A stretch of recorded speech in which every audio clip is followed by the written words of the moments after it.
हिंद दोस्तों, आज मैं आप सभी स्टूडेंट को पढ़ाने वाला हूं पार्ट 2 कक्षा 11 फिजिक्स 2024 का मोस्ट इम्पोर्टेंट प्रश्न लेकर के आया हूं। अगर आप बढ़िया तरीके से देखोगे वीडियो को, यानी कि स्टेप बाय स्टेप देखोगे, तो गारंटी है कि आपको जो ना सभी कुछ समझ में आ जाएगा। मैं प्रश्न नंबर 1 से लेकर के, यानी कि बीमा किसे कहते हैं, बीम विश्लेषण चैप्टर से सारे बीमा मैं आपको क्लियर करने वाला हूं। अगर चैनल पर नए हो तो जल्दी से जाकर के सब्सक्राइब कर लेना और बेल आइकन को ऑल कर लेना, जिससे कि क्या है कि आने वाला वीडियो का नोटिफिकेशन आप लोगों को सबसे पहले मिले फ्रेंड। तो चलिए वीडियो को स्टार्ट करते हैं और पॉइंट टू पॉइंट जितने भी बीमाए का क्वेश्चन है मोस्ट इंपोर्टेंट, सभी क्वेश्चन मैं एक साथ ही आपको बता देता हूं। देखिए फ्रेंड, सबसे पहला क्वेश्चन है प्रश्न नंबर 1, बीमा किसे कहते हैं। तो देखिए, बीमा हेडिंग डाल करके मैं आपको समझा देता हूं।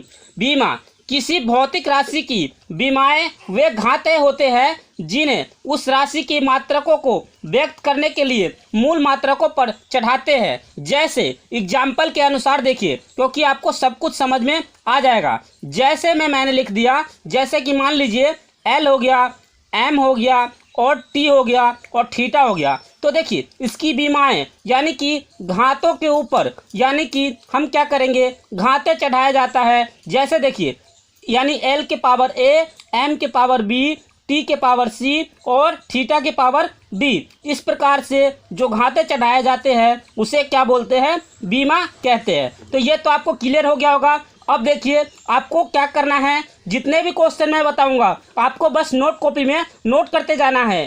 देखिए फ्रेंड, बीमाएं पढ़ने से पहले एक टिप्स ले लीजिए। आग लगा दो पानी में, जवानी उसे कहते हैं, और छीन लो 11th क्लास के फिजिक्स के नंबर, रवानी उसे कहते हैं। देखिए, सबसे पहले मैं आपको बता देता हूं, लंबाई को किससे डिनोट करते हैं, तो एल से डिनोट करते हैं। द्रव्यमान को किससे प्रदर्शित करते हैं, तो एम से प्रदर्शित करते हैं या एम से व्यक्त करते हैं। समय को किससे प्रदर्शित करते हैं, तो टी से। ताप को थीटा से, क्षेत्रफल को ए से, चौड़ाई को एल से, ऊंचाई को एल से, दूरी को एल से और विस्थापन को एल से। आप कहोगे कि सर इसमें तो एल एल ज़्यादा दिख रहा है, तो रीज़न क्या है इसका। जैसे देखिए, अगर आपका कोई चौड़ाई है, माचिस की डब्बा ले लीजिए, या किसी हाइट मतलब कि कोई एक खंबा ले लीजिए, तो सबकी लंबाई चौड़ाई जो होती है उसमें दूरी पूछा जाता है। दूरी का मतलब होता है एल, यानी कि दूरी का मतलब हो गया मीटर में। जैसे कि मान लीजिए लंबाई, चौड़ाई, ऊंचाई, ये सब हमारे क्या है, इसमें दूरी तय किया जाता है। उसी के लिए हम क्या लगाते हैं,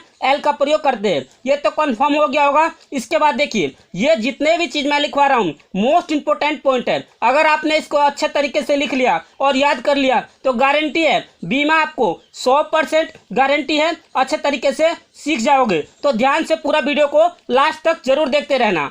देखिए फ्रेंड, सबसे पहला क्वेश्चन मैंने लिख रखा है बीमा का क्षेत्रफल का। क्षेत्रफल इजिकल टू होता है लंबाई मल्टीप्लाई चौड़ाई। अगर आपसे ये भी क्वेश्चन पूछा जा सकता है क्षेत्रफल किसे कहते हैं, तो लंबाई गुणनफल चौड़ाई गुणनफल के को ही क्षेत्रफल कहते हैं। इस प्रकार से आप याद कर सकते हो। अब देखिए, लंबाई का मतलब हो गया, मैं आगे लिख रहा हूँ इसकी बीमा, ध्यान से देखना। तो बीमा में क्या लिखेंगे, लंबाई का एल हो गया, तो इस प्रकार से लंबाई का एल लिख देंगे। मल्टीप्लाई में पॉइंट दे देंगे, फिर इसके बाद चौड़ाई का एल हो गया। तो ये दोनों को मल्टीप्लाई करेंगे तो हमारे पास क्या बीमा बनेगा, तो हमारे पास जो बनेगा, तो एल की गुना एल में करेंगे तो एल की पावर में हो जाएगा, यानी कि होल स्क्वायर, यानी इसकी घात 2 चढ़ जाएगा, तो हमारा एल स्क्वायर हो जाएगा। यानी क्षेत्रफल की बीमा एल स्क्वायर है। तो राइट आंसर आपका क्लियर हो जाएगा। तो ये क्लियर हो गया। इसके बाद देखिए, दूसरा है हमारा आयतन का। आयतन का फॉर्मूला है लंबाई इंटू चौड़ाई इंटू मोटाई या ऊंचाई। इस प्रकार से आपके क्वेश्चन में पूछा जाएगा। तो आपको लिखना कैसे है, बीमा बहुत ही सिंपल है, बहुत ही आसान है। आपको बस ट्रिक सीखना है, मतलब कि जो फॉर्मूले मैं बता रहा हूँ बस आपको उसे याद कर लेना है। देखिए, लंबाई का क्या होता है, एल होता है। इसके बाद देखिए, चौड़ाई का क्या होता है, एल हो गया। इसके बाद देखिए, ये मोटाई का क्या हो जाएगा, एल हो गया। मतलब कि तीनों का 3 बार एल आ रहा है, तो हमारी बीमा जो हो जाएगा वो क्या होगा, एल की पावर 3 हो जाएगा। तो ये हमारा क्या है, बीमाएं हैं। तो आपको समझ में आ गया होगा। चलिए अब नेक्स्ट प्रश्न की ओर चलते हैं और आपको स्टेप बाय स्टेप इसी प्रकार से दिखा देता हूँ।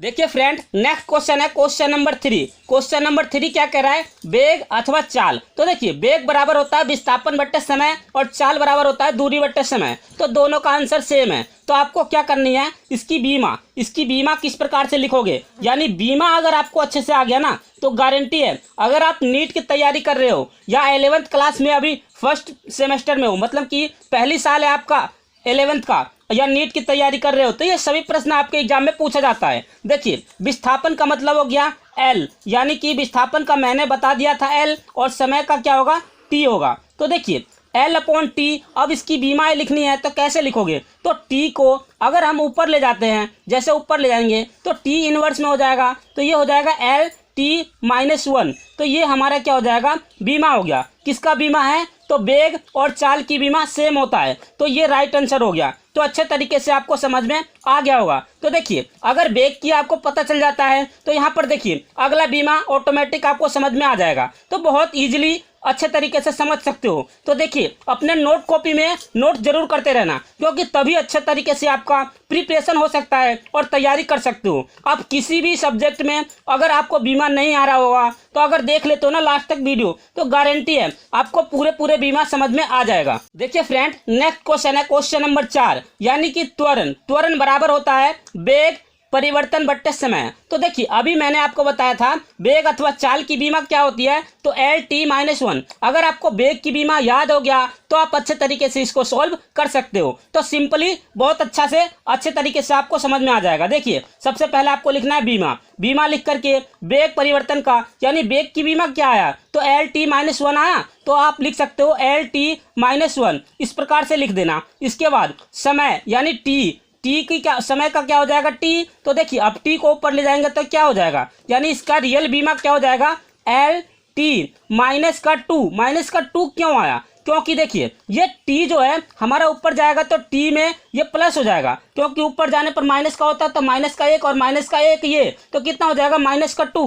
तो एल टी माइनस 2 इसकी राइट बीमा हो जाएगा। तो किसकी बीमा है, त्वरण का। तो अच्छे तरीके से आपको समझ में आ गया होगा। चलिए अब नेक्स्ट प्रश्न की ओर चलते हैं और आपको स्टेप बाय स्टेप इसी प्रकार से दिखा देता हूँ। देखिए फ्रेंड, नेक्स्ट क्वेश्चन है क्वेश्चन नंबर 5। क्वेश्चन नंबर 5 क्या कह रहा है, बल इज इक्वल टू द्रव्यमान मल्टीप्लाई त्वरण। आपके मन में एक सवाल चल रहा होगा, सर आपने तो पहले से लिख रखा है। तो देखिए, मैं आपको एक चीज बता देता हूँ, ये जितने भी फॉर्मूला आपको दिख रहा है, ये फॉर्मूला आपको याद होनी चाहिए, तभी जाकर के आपको बीमा जो है ना अच्छे तरीके से निकाल सकते हो, अन्यथा नहीं निकलेगा। तो आपको क्या करना, फॉर्मूले को लिख करके आप खुद से प्रैक्टिस कीजिएगा ना तो ज्यादा बेटर रहेगा। देखिए, द्रव्यमान को एम से डिनोट करते हैं, यानी प्रदर्शित करते हैं, या एम से व्यक्त करते हैं, और त्वरण की बीमा देखिए एल टी माइनस 2 होता है। तो बस एक बीमा अगर हमको याद हो जाता है ना हमें, तो दूसरा बीमा ऑटोमेटिक निकल जाएगा। तो द्रव्यमान को एम से डिनोट करते हैं, तो देखिए बीमा इजिकल टू हम लिखेंगे द्रव्यमान को एम से, तो एम और इसके बाद इनटू, या तो आप ऐसे भी कर सकते हैं, कोई दिक्कत नहीं है। त्वरण की बीमा एल टी माइनस 2 इस प्रकार से करेंगे। फिर इसकी राइट बीमा क्या हो जाएगा, एम की मल्टीप्लाई इसमें कर देंगे, तो ये हो जाएगा M L T minus 2 square. तो ये हो जाएगा हमारा किसका बीमा है, ये बल की बीमा क्या है, तो M L T minus 2 square. तो राइट आंसर हो जाएगा बल की बीमा। तो अच्छे तरीके से आपको समझ में आ गया होगा। चलिए अब नेक्स्ट प्रश्न की ओर चलते हैं और आपको स्टेप बाय स्टेप इसी प्रकार से दिखा देता हूँ। देखिए फ्रेंड, नेक्स्ट क्वेश्चन है क्वेश्चन नंबर 6। क्वेश्चन नंबर 6 क्या कह रहा है, कार्य बराबर बल गुने विस्थापन। तो देखिए, बल की बीमा हमें पता चल गया M L T minus 2 square. तो देखिए, बल के स्थान पर यहाँ पर लिख लेते हैं बीमा। तो अच्छे तरीके से आपको अच्छे तरीके से समझ में आ गया होगा। तो बल की बीमा क्या है, तो M L T minus 2 square. इसके बाद हम विस्थापन की बीमा लिखते हैं। तो विस्थापन की बीमा क्या है, आप लोग कमेंट में जाकर जरूर कमेंट कर देना। तो विस्थापन को किससे डिनोट करते हैं, तो एल से। तो ये भी दूरी होता है विस्थापन भी, तो अभी एल की मल्टीप्लाई एल के साथ करेंगे, तो हमारा राइट बीमा क्या हो जाएगा, तो रियल बीमा है हमारा एम एल की एल में करेंगे तो L square T minus 2 square. तो ये बीमा जो है हमारा, ये कार्य की बीमा M L square T minus 2 square. तो ये हमारा राइट बीमा हो गया। आपको अच्छे तरीके से समझ में आ रहा होगा। अगर आ रहा है तो जल्दी से जाकर के एक लाइक कर देना और ज़्यादा से ज़्यादा दोस्तों को शेयर कर दीजिए, क्योंकि मैं रोज़ ऐसी वीडियो आपको लेकर के, यानी आप लोगों के लिए लेकर के आता रहूँगा। तो ध्यान से आपको पढ़ना है, अपने नोट कॉपी में नोट करते जाना है। चलिए अब नेक्स्ट प्रश्न की ओर चलते हैं और आपको स्टेप बाय स्टेप इसी प्रकार से दिखा देता हूँ। देखिए फ्रेंड, नेक्स्ट क्वेश्चन है क्वेश्चन नंबर 7। देखिए मैं आपको 10 क्वेश्चन बताऊंगा और 10 क्वेश्चन ऐसे हैं, 10 क्वेश्चन अगर आपने प्रैक्टिस कर लिया ना तो बीमा आपके दिमाग में ऐसे रट जाएगा जैसे कि मान लो आपने चाय में नमक मिला करके पी लिया है। ठीक है, तो आपको अच्छे तरीके से समझ में आ जाएगा। देखिए सबसे पहले मैं आपको बता देता हूँ शक्ति। शक्ति का क्या होता है? कार्य बट्टे समय। तो कार्य की बीमा क्या होता है? तो कार्य की बीमा अभी मैंने निकाल दिया है, M L square T minus two square. तो आपको लिखना है M L square T minus two square और अपॉन समय की बीमा क्या होती है? तो टी। तो टी हमारा हो गया और टी को ऊपर ले जाएंगे तो हमारा राइट बीमा क्या निकल जाएगा? M L square T minus three cube. तो ये हमारा राइट बीमा हो जाएगा। एम एल स्क्वायर टी की पावर -3। क्यों -3 क्यों आया? क्योंकि यहाँ देखिए टी को ऊपर ले जाएंगे तो क्या हो जाएगा? टी की पावर -3 हो जाएगा। राइट बीमा आपको समझ में आ गया होगा। चलिए अब नेक्स्ट प्रश्न की ओर चलते हैं और आपको स्टेप बाय स्टेप इसी प्रकार से दिखा देता हूं, तो ध्यान से अपने नोट कॉपी में नोट जरूर करते रहना। फ्रेंड नेक्स्ट क्वेश्चन है क्वेश्चन नंबर 8। क्वेश्चन नंबर 8 क्या कह रहा है? घनत्व बराबर द्रव्यमान अपॉन आयतन। तो देखिए द्रव्यमान का बीमा क्या होता है? तो द्रव्यमान की बीमा m होता है। ठीक है, इसके बाद आयतन की बीमा l की पावर कितना होता है? तो l की पावर 3 होता है इजिकल टू। अब इसकी रियल बीमा क्या हो जाएगा? तो ये हो जाएगा m l की पावर -3। क्यों -3 क्यों हुआ? क्योंकि ये जो है ऊपर ले जाएंगे ना तो ये इनवर्स में चेंज हो जाएगा। यहाँ पर प्लस में 3 था तो ऊपर ले जाने पर क्या हो जाएगा? -3। तो हमारे घनत्व की बीमा एम एल -3 हो जाएगा। तो राइट आंसर आपको समझ में आ गया होगा। चलिए अब नेक्स्ट प्रश्न की ओर चलते हैं और आपको स्टेप बाय स्टेप इसी प्रकार से दिखा देता हूँ।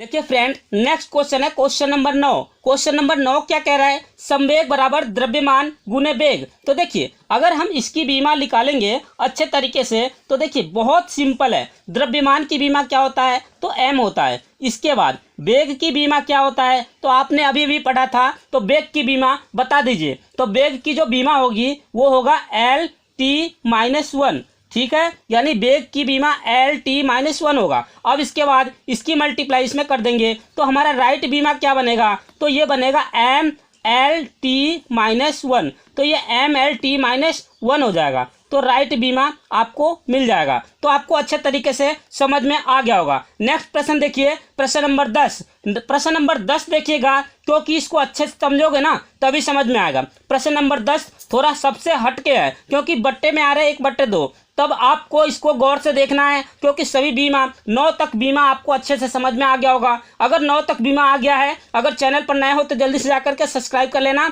और बेल आइकन को ऑल कर लेना क्योंकि नोटिफिकेशन जो है ना आप लोगों को जल्दी जल्दी मिलता रहेगा फ्रेंड। तो बस आपको इतना ही काम करना है। 10वां बीमा देख लीजिए, गतिज ऊर्जा का किस प्रकार से निकालोगे और कैसे निकालोगे तो अच्छे तरीके से देखना क्योंकि अगर आपने इसको मिस कर दिया ना तो कुछ भी समझ में नहीं आएगा।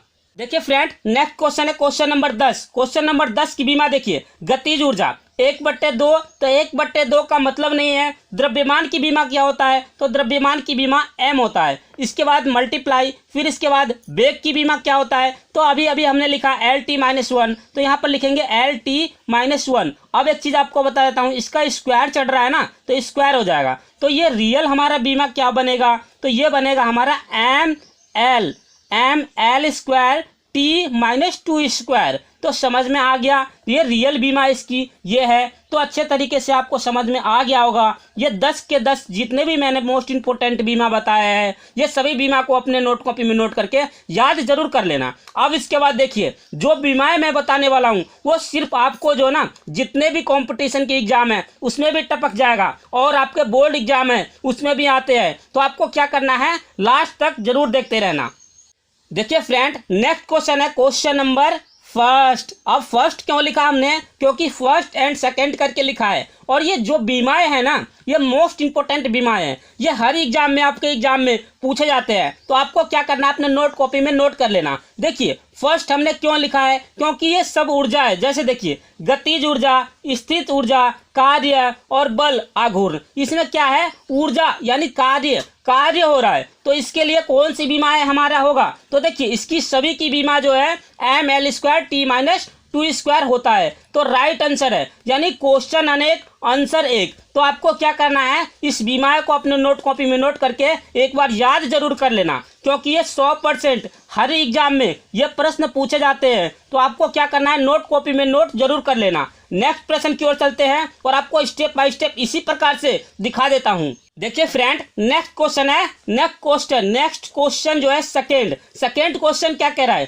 पहला है यंग प्रत्यास्थता का गुणांक, आयनात्मक प्रत्यास्थता का गुणांक, दृढ़ता प्रत्यास्थता का गुणांक, दाब का गुणांक और प्रतिबल। ये जितने भी गुणांक है ये सभी की विमाएं क्या है, ml-1 t-2 स्क्वायर। आप कहोगे कि सर क्वेश्चन अनेक आंसर एक, तो बिल्कुल राइट है। तो आपको क्या करना है, क्वेश्चन अनेक है और आंसर एक है, ml-1 t-2 स्क्वायर। अगर जितने भी स्टूडेंट हैं, अगर हमारा वीडियो अगर आपको समझ में आ गया होगा तो जल्दी से जाकर के एक लाइक ठोक देना। अगर चैनल पर नए हो तो जल्दी से जाकर के सब्सक्राइब कर लेना और बेल आइकन को ऑल कर लेना, जिससे कि क्या है कि आने वाला वीडियो का नोटिफिकेशन आप लोगों को सबसे पहले मिले फ्रेंड। तो चलिए इसी के साथ वीडियो समाप्त करता हूँ। जय हिंद, जय भारत, वंदे मातरम। Thanks for watching.